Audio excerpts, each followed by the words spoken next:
Radharani, she can never have the full darshan of Krishna. Because if she sees his nose, she will not be able to see anything else. Like, chastisement. You see how the difference. So I was thinking a few days ago that if we could imagine, imagination has no place in Krishna consciousness, but it will take place somehow or other. But if we can understand that if Radha sees Krishna's nose, she can meditate on that nose and not see anything else, then what about us?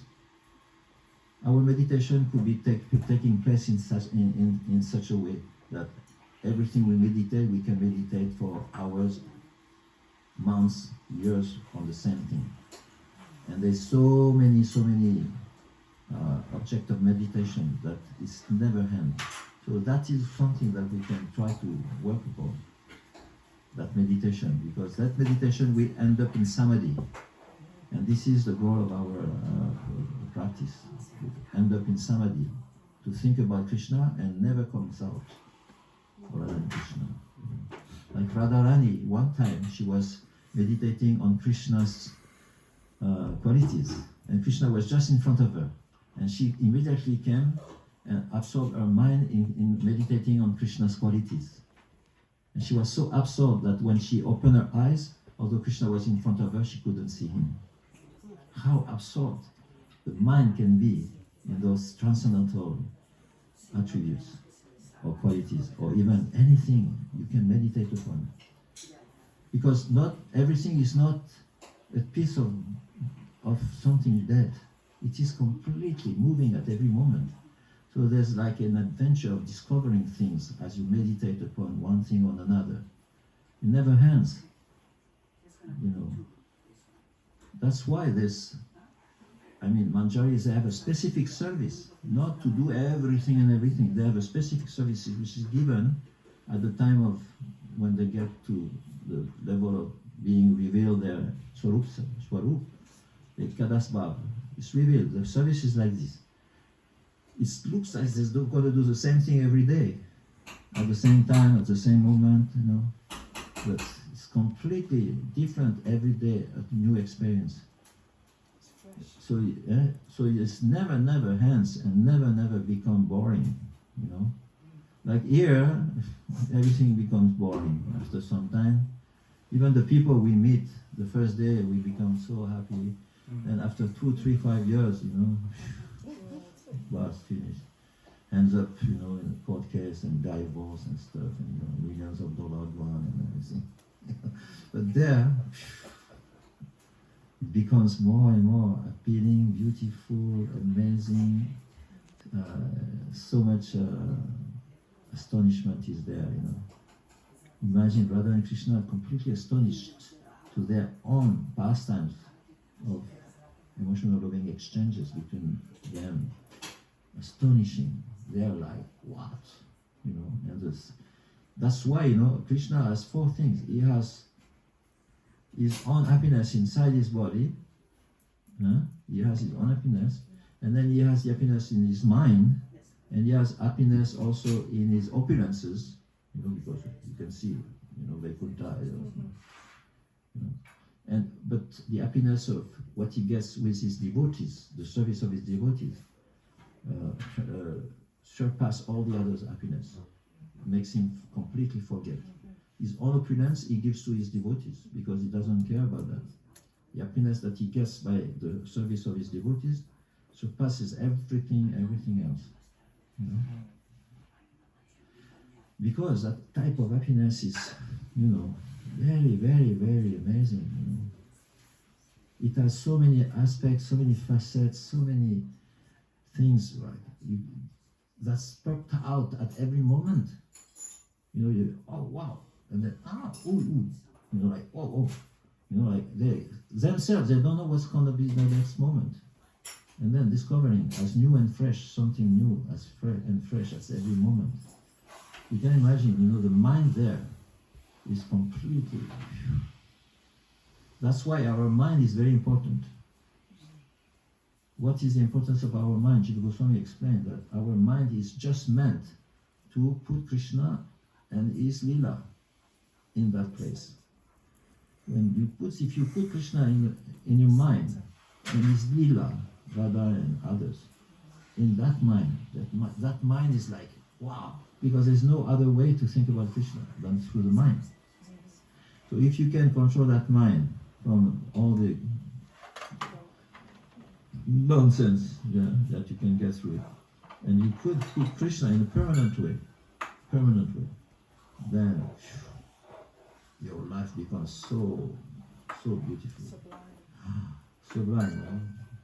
Jiva Goswami said, first you will see some colors.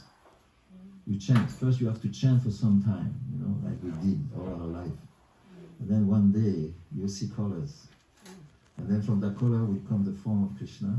And then from that form you see the attributes, the qualities, and then the pastimes.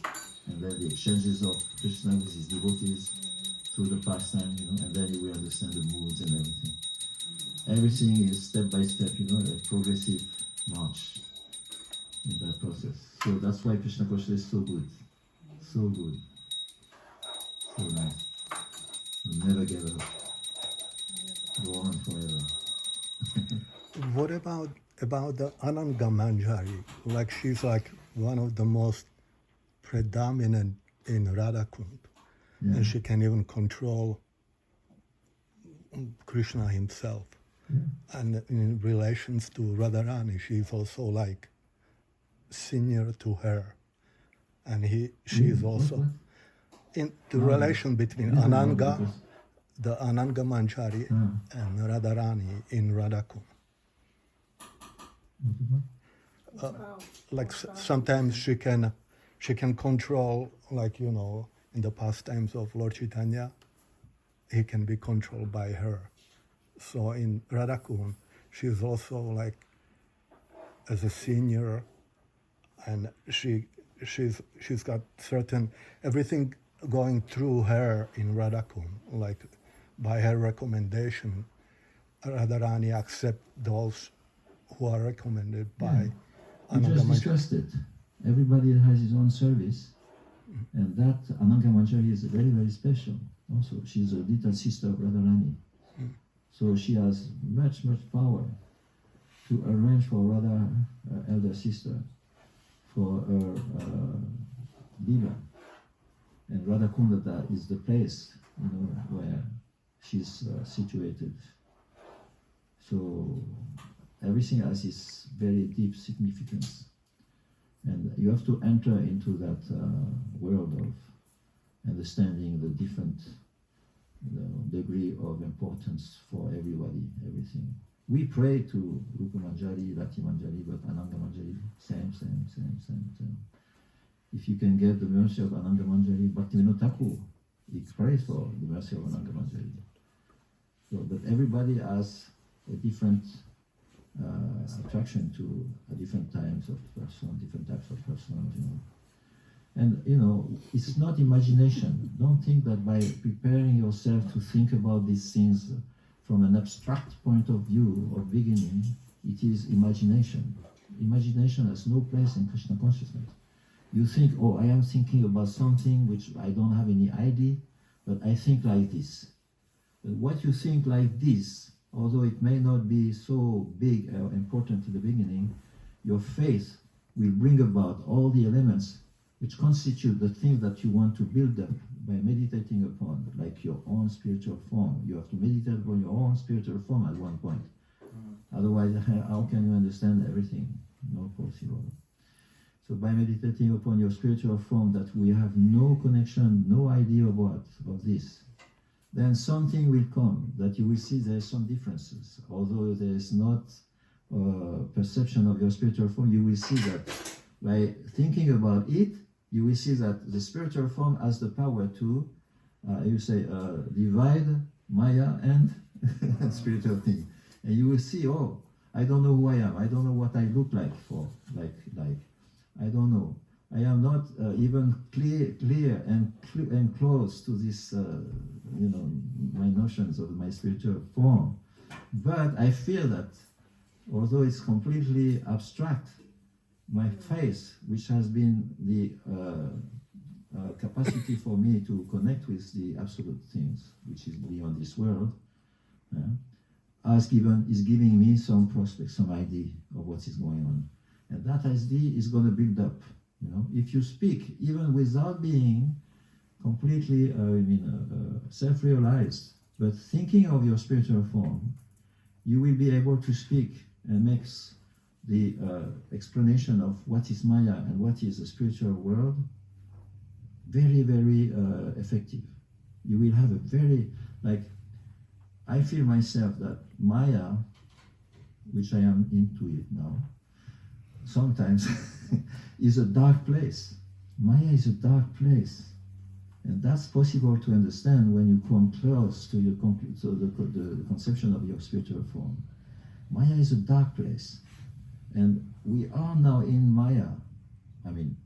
Let's say, because I'm not saying about you, I'm saying about. And those lights that we have around us in another place, this is a temple, those lights are lightning Maya, show us the forms of Maya.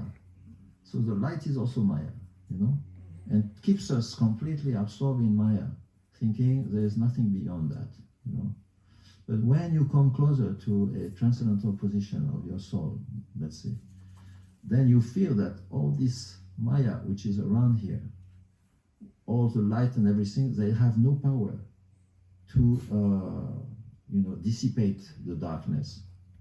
This light has no power to dissipate the darkness.